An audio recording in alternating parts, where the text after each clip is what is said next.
This is bullcrap. You're gouging us just because you can. Well, if you want to pay less, maybe you should go find someone more generous. Looks like they're at it again.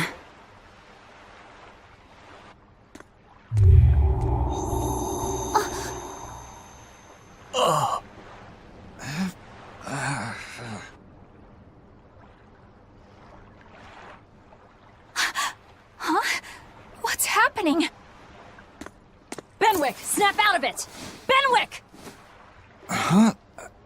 I was haggling for supplies, and... Tell you what, I'll give you a fair price. Actually, just take what you need. We should all endeavor to help contribute to the common good of humanity, rather than selfishly pursue wanton profit. What? Are you sure? No. Wait. What was I saying?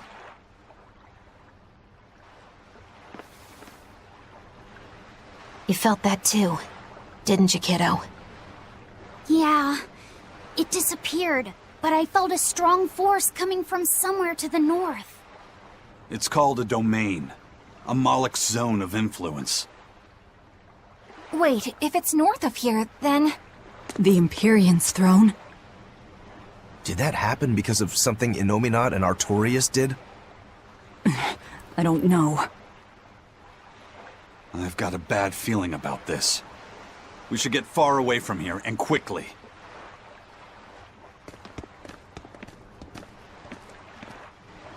So, the suppression.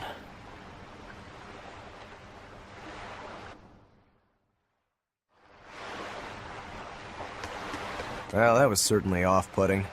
But our job with Tabitha comes first. And we need a hideout soon, too. True enough.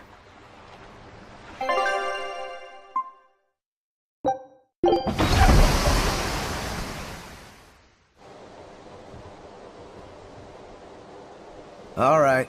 We're safely on the rolling waves. Don't you think it's time you showed us your face, Mystery Monk? You're right. My apologies. I knew it! Prince Percival! Percival Ill-Mid Asgard. Crowned prince and heir to the throne of the Midgand Kingdom. So he's next in line, is he? It looks like someone already had me figured out. Yes, Your Highness. I could tell from your fragrant wood scent, as only the royal family may wear it. But if I may ask, why? Must I explain myself to gain your aid?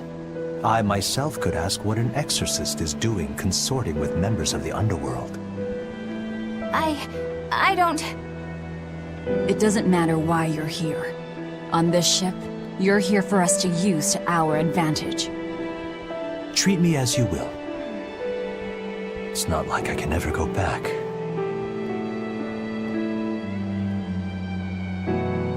For a fellow born with silver spoons spewing out of his mouth, Princi Poo's rather laid back.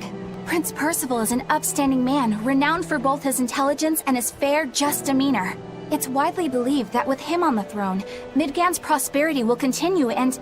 Look, I played dumb earlier, but I smelled that scent too. He wore it for us to notice. He wanted us to know just what sort of position he held, and how useful he could be to us. He surprised me, at least. Do you think we're being led into another trap? We definitely can't take that possibility off the table. When the time comes, he'll make a good hostage, if nothing else.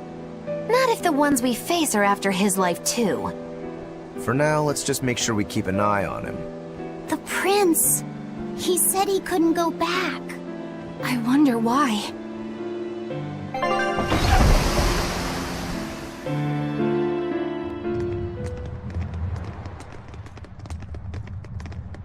The whole island's a prison. It's like a secret fort or something. Weirdly quiet, though. Yeah, I don't see a single exorcist on watch.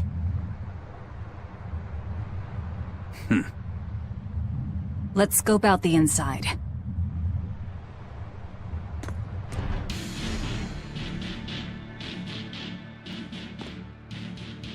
An exorcist! Are you alright? Headless Knights back. She's dead. The Headless Knight is back?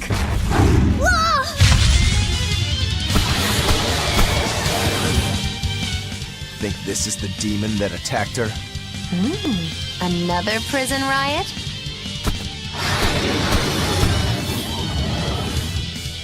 Kurogane, Dial. You two protect Kamoana and the prince. Understood. Stupid monkey. You're giving me a headache. Stay sharp! This one must have survived the riot! What's this? Are we done already? So did the Abbey actually fail to quell the riot? I find that hard to believe. The prison was heavily staffed with exorcists. Perhaps it was venomization. Venomization?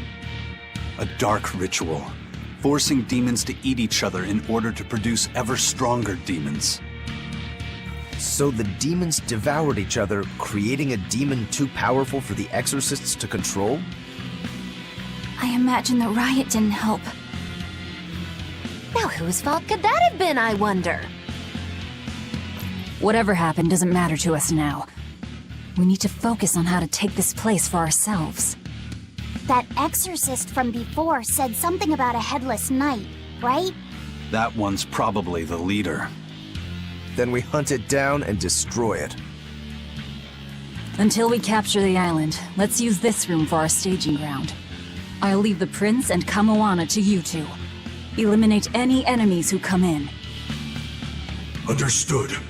Don't expect much from me, but all right.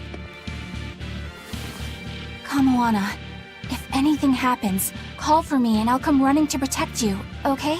Okay, you stay safe too, Eleanor. Let's go.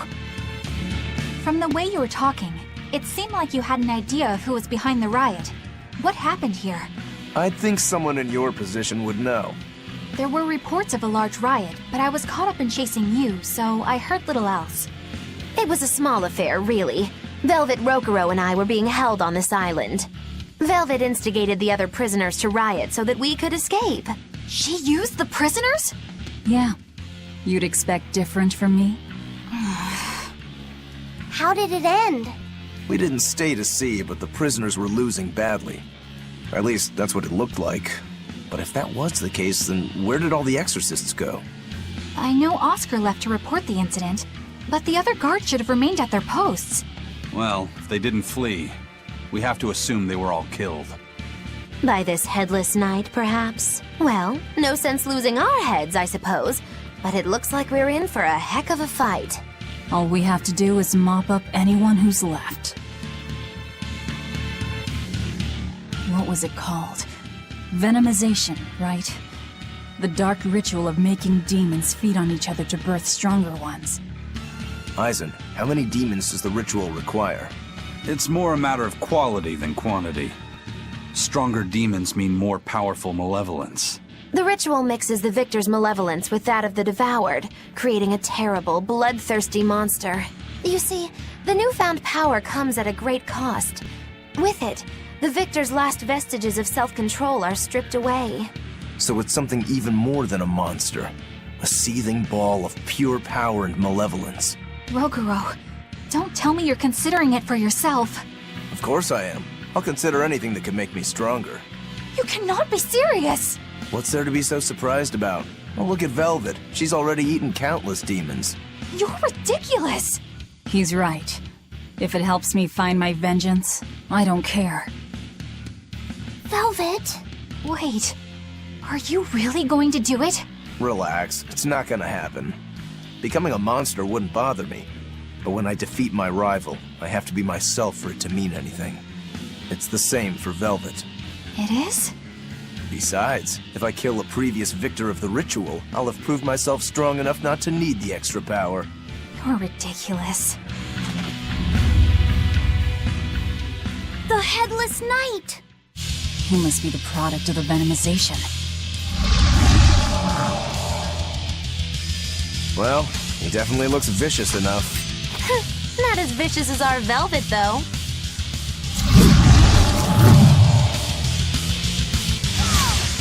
Well, that takes care of that. Yeah.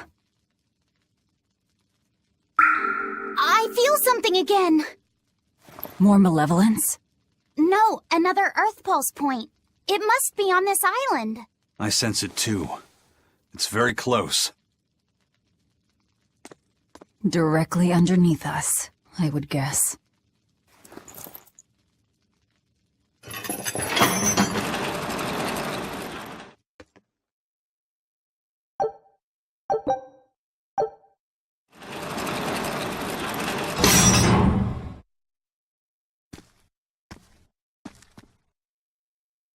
What is this place?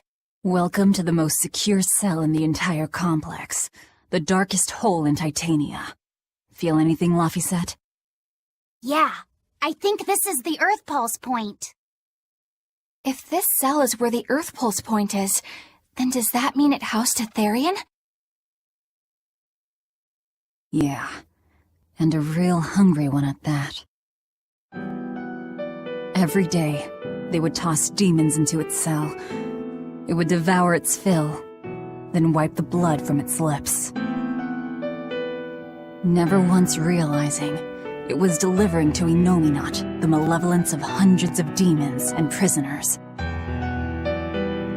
And then one day, there appeared before it a female Malak, who shattered the barrier and freed the Therian from its cage. But the Therian knew no mercy, and it devoured its liberator. And it was then...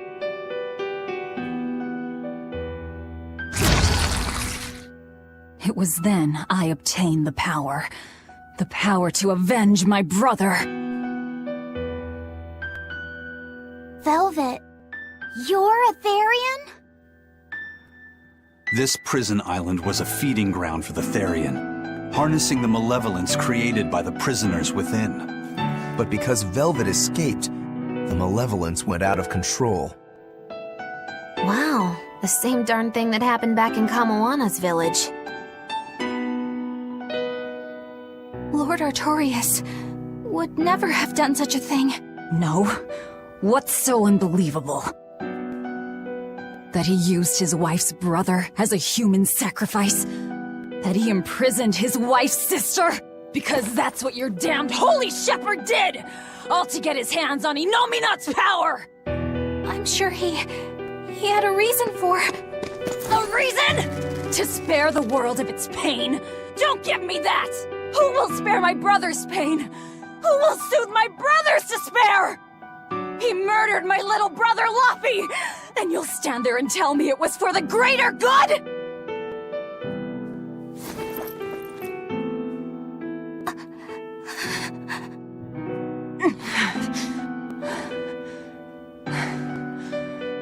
At any rate, that's one less Therian for us to track down.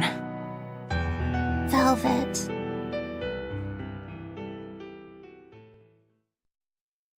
Help! Eleanor! Kamoana? What? Did Velvet yell at you so hard you're starting to hear voices now? I have a feeling something's wrong. Kamoana could be in danger. But we already beat the Headless Knight. I still can't shake this feeling. Please, let's go back and check on them. So, Velvet is a Therian, is she? I knew there was something off about her.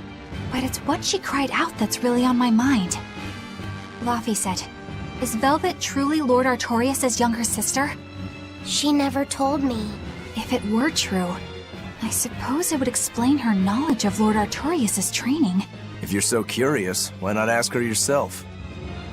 Hey Velvet, what's your connection to Artorius? Rokuro, have some tact! I heard you whispering. It doesn't bother me. Artorius was married to my late sister, Celica. He was our brother-in-law. We lived together for more than 10 years. That does explain a few things. So he sacrificed his little brother and turned his sister into a Therian. But you were his family. To his view of the grand scheme, family is inconsequential. The needs of the many outweigh the needs of the few. All he did was act according to his ideal logic. Well, enough chit-chat. Let's get moving. So it turns out that Velvet is a Therian who consumes malevolence. And too much malevolence is what changes people into demons. Strong enough malevolence can persist after the person who created it dies, turning their corpse or spirit into a raging monster. That's how undead and phantom demons come about. Then the demons Velvet killed turned back into humans because she devoured their malevolence. Yeah, and consequently, they avoided becoming undead or anything like that. So she saved them. Well, I mean, a corpse is a corpse, of course. Do you think she could devour only the malevolence and turn a living demon human again? Unfortunately, that's impossible due to malevolence's self-reinforcing nature. When Therians are connected to Enominat through an Earth Pulse point, they seem to be able to absorb small concentrations of malevolence from the surrounding area, and inhibit the creation of new demons. But any human who builds up enough malevolence to turn into a demon will keep producing malevolence as long as they live. That's right. To devour any malevolence, I need to cut it off at the source. That's how my powers work. Velvet, I'm sorry. I don't mind it. Actually, I find it convenient. This way, I'll never forget my hatred for Artorias. Plus, as long as you stay away from an Earth Pulse point, you get to keep the power of any malevolence you consume. Fuel for my hatred, yes.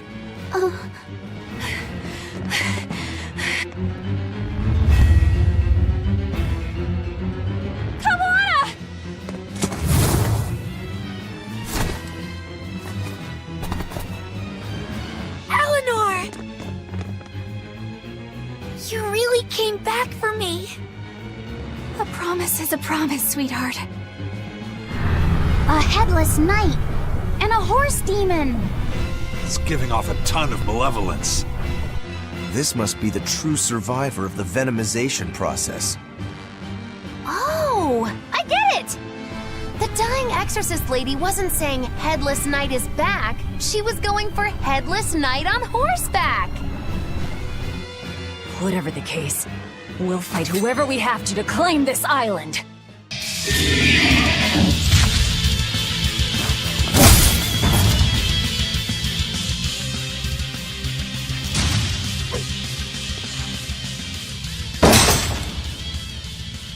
That's venomization, all right. Definitely stronger than that headless lump of armor. I beg your pardon? Not you.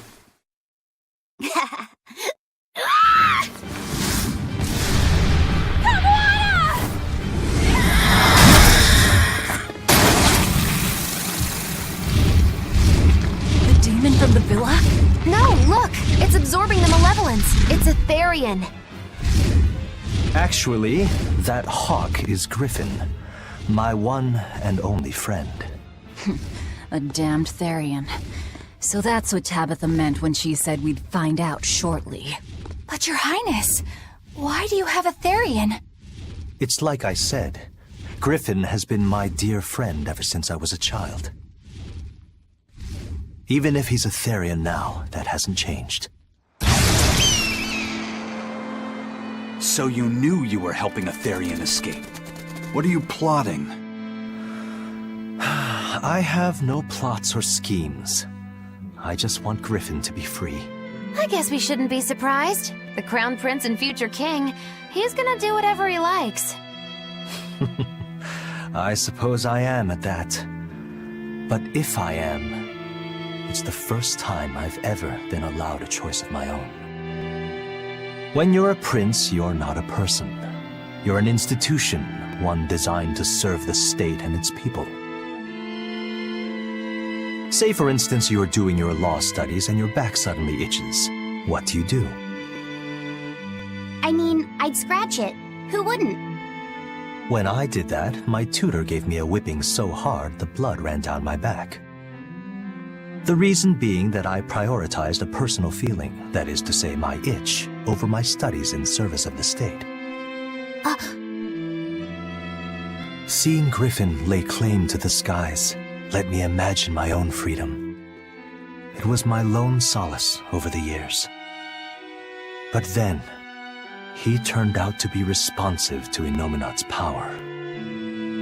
I take it the Midgand royal family is well aware that the Abbey is creating Therians. Of course. How could we not? The kingdom offers unequivocal support to Shepherd Artorius' vision of reason and will. Even so, if there was one thing I could never permit, it was seeing Griffin locked up and unable to fly. Never. I tricked the Exorcist on guard and disabled the barrier. But then Griffin attacked the Exorcist and killed him.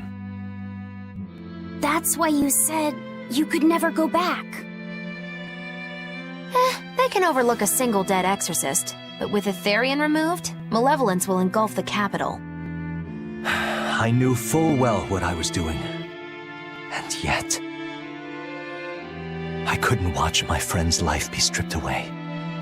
Your Highness. He chose a single bird over the world. Why do you think that birds fly? That's what Lord Artorius asked me. My anatomy book says birds can fly because their bones are light and their wing muscles are enormously strong.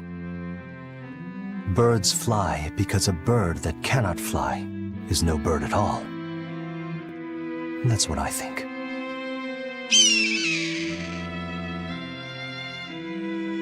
I understand now. As long as you remain on this island, you may do as you please. But if you try to escape, I'll kill you. That should work. This way we'll have him on hand if we ever need a hostage. Understood.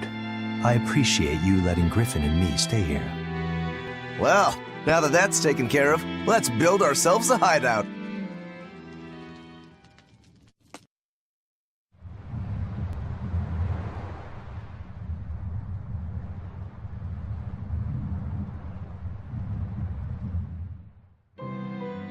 Hey, Velvet, do you know where Eleanor is? Wasn't she just playing with you? Yeah, but then she left.